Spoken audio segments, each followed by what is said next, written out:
Here we are, back with the Victrola IV, 1919, I believe this was. Did I look that up? I think I did. Anyway, we have 437504. This was a nice, clean, nice wood machine. I bought this sight unseen. A friend of mine found it at a flea market. They phoned it in, and I said, you know what, for the price, I would buy it just for the reproducer, a few other little bits and pieces I could strip off of it. Because I assumed it was just a pile of rotted lumber and of little use for anything else, as they're often found in that condition at flea markets. Anyway, it's the smallest Victrola. Do not equate that with cheap. These machines were $15 at their lowest back in the day, 1911 to 1924. I believe they stopped making them, or was it 25? It was 24. But that's a lot of money in today's dollars. But these things are solid oak, and they're built like a brick poo house. Solid, very, very well constructed. You will not find a better machine in this size class than a Victrola IV. Let's see. What did we have to do to this? Well, the wood was all good. I did nothing to the wood. What you see is exactly how I got it. I haven't cleaned it. I haven't polished it. I haven't done anything to the wood. It came looking like this.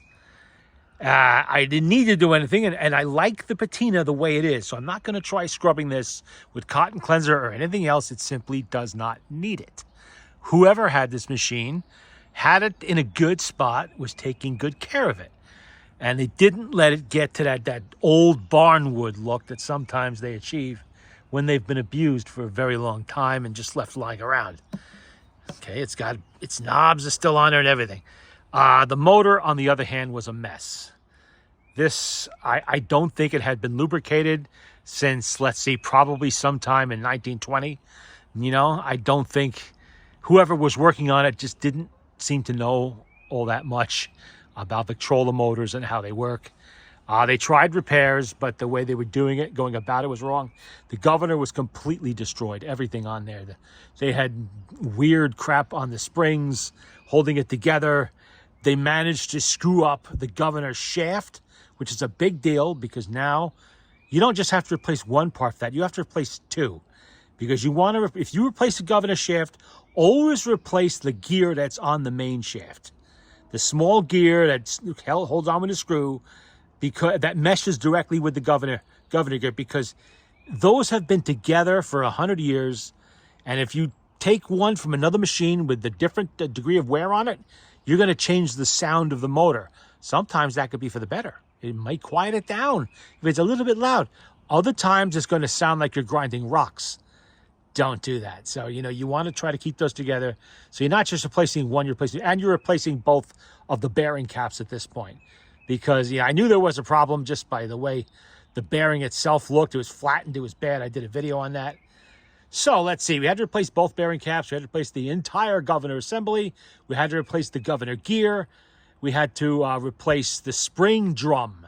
Had to come out of there because the gear that is spot welded to the spring drum was pretty badly worn. You don't often see badly worn gears on a Victrola because they are a high quality product. It takes a lot to screw them up. But this one was pretty bad. You know, it was worn almost halfway through the teeth. That's not good at all. That tells me somebody had not been lubricating. And sure enough, I did not find caked on grease on the springs, any of them. So somebody was not doing their maintenance. Maintain your machines. Grease and oil are made for a purpose. Use them. It's not that hard to do. You can easily learn. And if you must, then pay someone else to do it. But this preserves your machine, and it preserves its function so it can play records well. You want to keep things like your reproducer properly rebuilt from time to time, so you're not destroying history. I mean, if all you want to do is put this on a shelf and look at it, then who cares? You're never going to play it? It doesn't need lubrication. But if you play it, you have to take care of it. Okay, the detent pin was missing here on the tone arm. That is easily replaced with a simple small screw, which I have a large number of, because when I strip a Victrola, you know, one that's derelict and just totally destroyed, I save every piece of hardware on there for stuff like that. That little pin is easily replaced by a little screw, and now when this thing hits the end, it hits its stop, and it doesn't bottom out on the bracket, causing a dent like you see there. So that's taken care of. We replaced the 2 screws that were here. They were incorrect. They were flat top screws. That's not what you use there. So that's back to the way it should be. It has the rubber feet on it already there. I did give it a new felt. That's there. I adjusted the speed. I adjusted the speed control knob. It was standing all the way up in the air. If I tried to play a 12-inch record, 11-inch record, 12-inch, what is it, 12-inch? Yeah, 12-inch. I would have been hitting that screw. Not good. Yeah, and that was, let's see, what else did we have to do?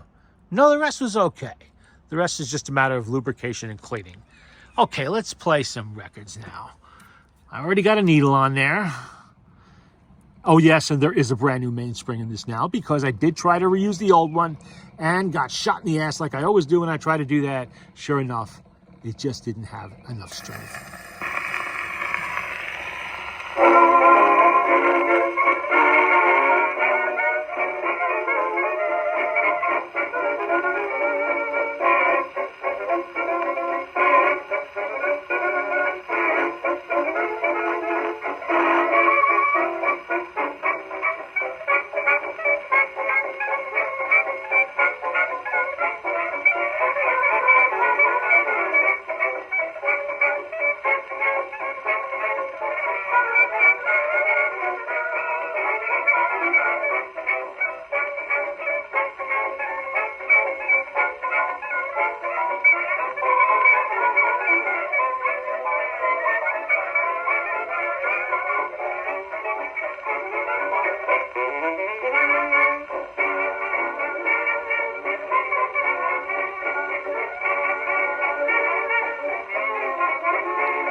See how nicely these things play. It doesn't matter the size of the Victrola, from the largest machines right down to the smallest ones like this.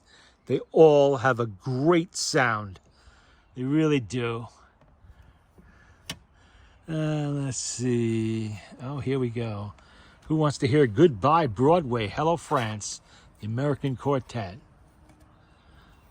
1919, yeah, I guess that song would have still been being played at that time.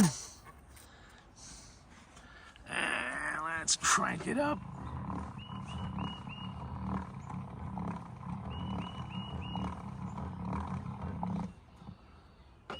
And take care of the needle. It is, as I always say, one play per needle. Each time you change a record side, you replace the needle. Ah, there goes the needle. Got stuck together. I'll get it later. Okay.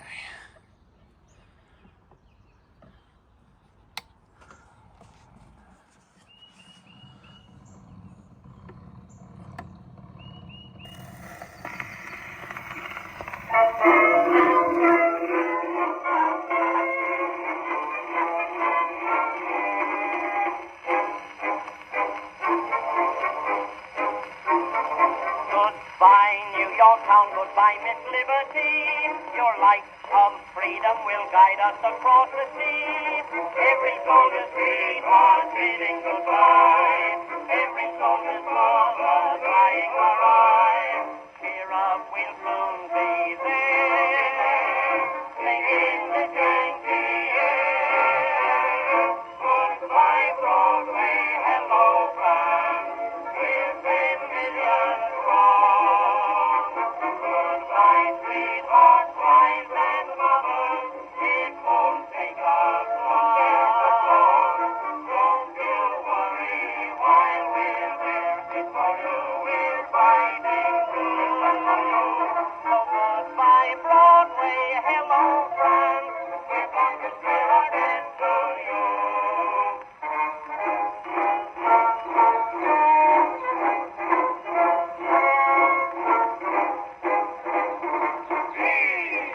Is the cry across the sea. We're united in this fight for liberty. Grant send us a soldier, brave as we are. Whose defeat and fame we cannot forget. Now that we have the chance, we'll pay our debt to France. Goodbye, Broadway, hello, France. We're 10 million strong. Goodbye, sweethearts, wives, and mothers. It won't take us long. Don't you worry while we're there. It's for you we're fighting through. So goodbye, Broadway, hello, France. We're going to swear our debt to you. Don't you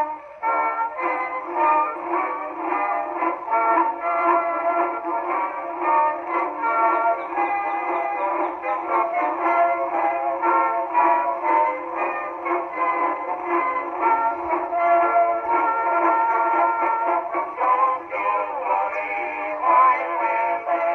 It's for you we're fighting through.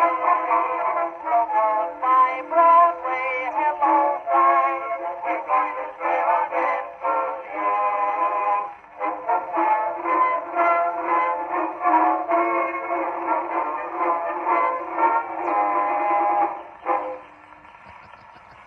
That actually played really well. First time I've heard this particular copy of it. I have other copies, but this one is new, just came in right along with this machine. Not from the same seller, but same time, same guy found them.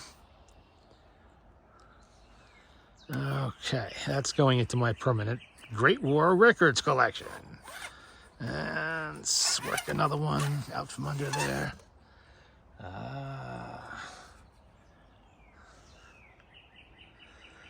Prince's Bands. This is going to be an instrumental, but pack up your troubles in your old kit bag and smile, smile, smile. I have the vocals on another record. And anyway, I know them pretty well after I've heard them thousands of times, but there we go. Needle. Come on. Come on. Whoopsie. Fumble fingered today. What am I going to do? Get a magnet to pick the damn needle up? There we go. Okay, put that in there. And wind it up.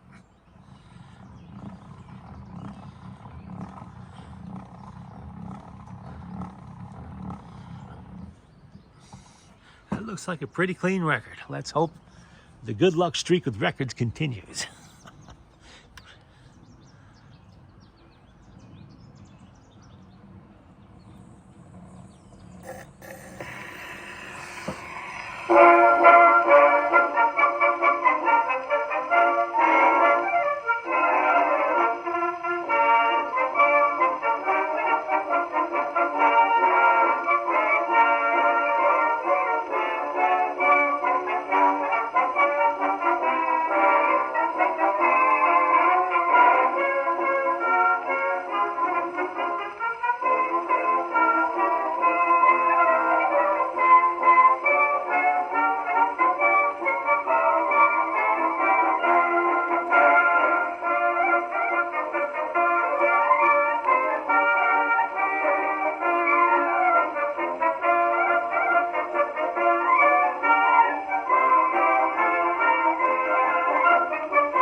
That also played very well. Another keeper. That's going directly into my collection. Not even any real dust coming off of that. How about What Kind of American Are You? Let's play that one. Okay. What kind of American are you?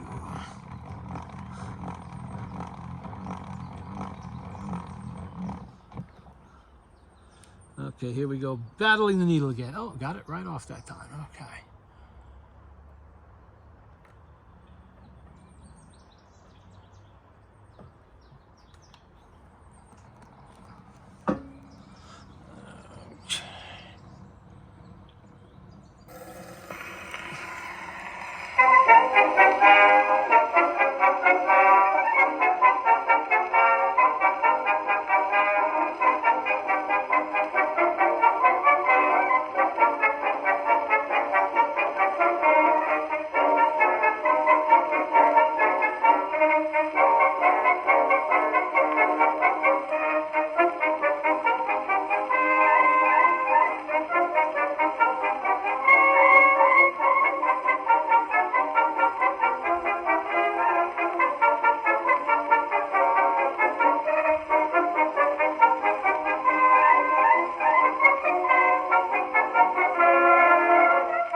I'm impressed by how well that record is playing.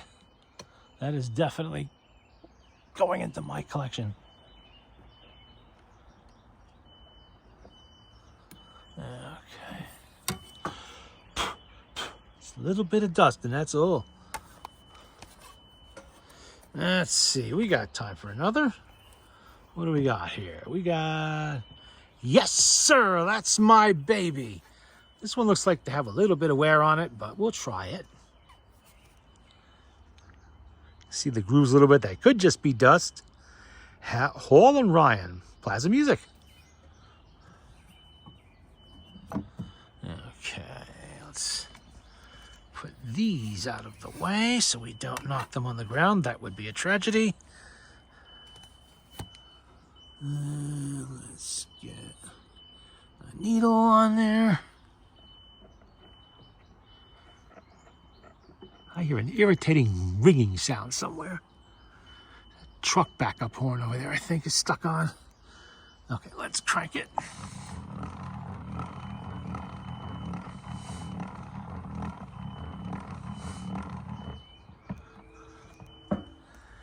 All right.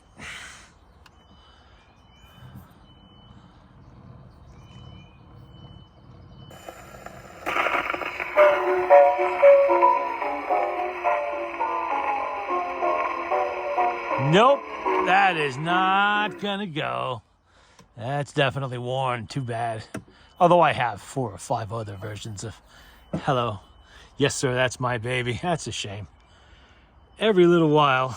Doesn't look quite as worn. We will try that and see if that'll play. These little motors do not have the power to push through a badly worn record.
Enough of that. That sounds terrible.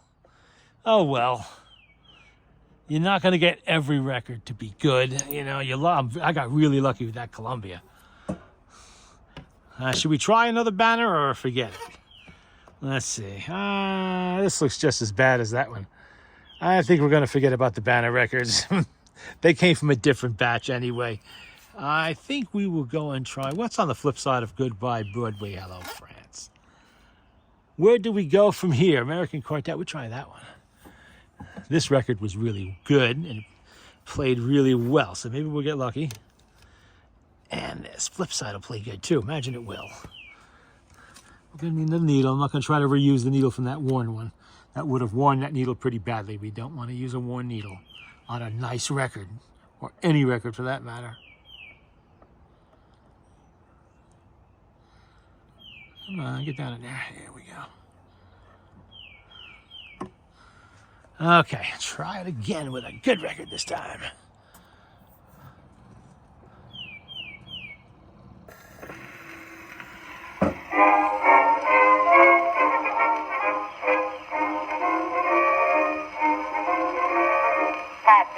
Drove a hack up and down Broadway. Pat had one expression and he'd use it every day.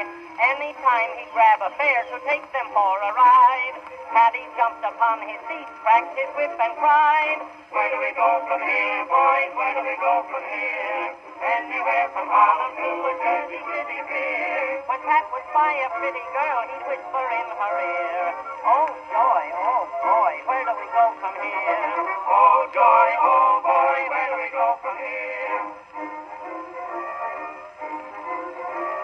One fine day on Broadway, Pat was driving fast, when the street would blow to pieces by a subway blast. Down the hole poor Patty went, thinking of his past. Then he says to see, "I think these words will be my last. Where do we go from here, boys? Where do we go from here?" Patty's neck was in the wreck, but still he had no fear. He saw a dead man next to him and whispered in his ear, "Oh joy, oh boy, where do we go from here? Oh joy, oh boy, where do we go from here?"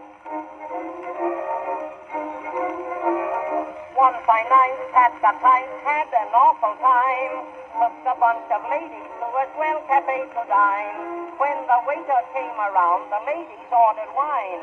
Paddy scratched his head a bit and hollered, "Not for mine." Where do we go from here, boys? Where do we go from here? After that, I take me hat and quickly disappear. My mouth keeps saying champagne, but my pocketbook says beer. Oh joy, oh boy, where do we go from here? Oh joy, oh boy, where do we go from here? Far away every day on the fighting line. Paddy's doing all he can, of course he's doing fine. When the soldiers hear him sing, it fills them full of glee. You can make them happy if you sing the words with me. Where do we go from here, boys? Where do we go from here? Anywhere from Harlem to a Jersey City pier. When that was by a pretty girl, he whispered in her ear, "Oh joy, oh boy, where do we go from here? Oh joy, oh boy, where do we go from here?"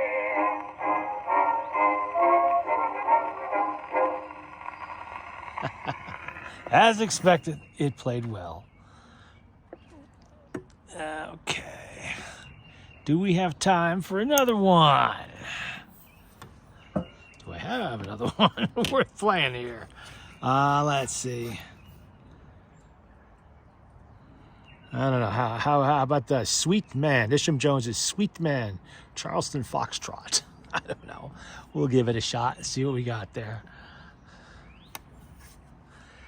Versions of the Charleston were many in the 1920s. It was pretty much the signature song of the entire decade. And if I could manage to pick a needle up, there we go. Get on there. No, let's not stab that under my fingernail. There we go. You'll notice I do crank the machine for each record. I do this because it's a small spring and a small motor and a small machine. Yeah, it probably could play two sides, but it might run out halfway through or 3/4 of the way through the second side on a longer record. So it's, even with a new spring, and this does have a new mainspring, it's still better just to crank it. It's not that big of a deal. It's only 7 or 8 cranks on this model. Oh, I already turned the record over. What am I doing? And this way you have full power. That goes especially if you have an original spring, because that will have a lot less power than this, and you'll need everything you got.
not bad. You can hear the wear. Obviously, this is I think this is late 20s pressing. Has the eccentric in the middle for the auto brakes. And let's see here. There you go. Once again, amongst the living. A Victrola IV, 1919. How nice those doors even close.